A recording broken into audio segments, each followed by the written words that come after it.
আপনারা দেখতে পাচ্ছেন বাংলায় যে যাই কুৎসারটা, আগে তো একথা সত্য মানুষ ভোট দিতে পারতো না।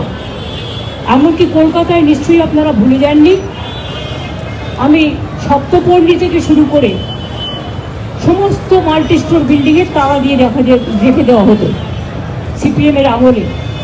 কাউকে ভোটাধিকার প্রয়োগ করতে দিত না, গ্রামগঞ্জেও দিত না।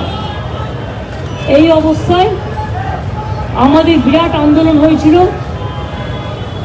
এবং সেই আন্দোলনকে দানা বাঁধতে গিয়ে সিপিএমের কোনো ক্ষমতা ছিল না সেদিন সেই আন্দোলন দমানোর। গণতন্ত্রের কণ্ঠরোধ করে তারা এমনভাবে গুলি চালিয়েছিল যে 13 জন স্পটে মারা গিয়েছিল এবং প্রায় 200 জনের মতো, তার মধ্যে 150 জন পুলিশের গুলিতে আহত হয়েছিল। দাবি ছিল একটাই, no ID card no vote.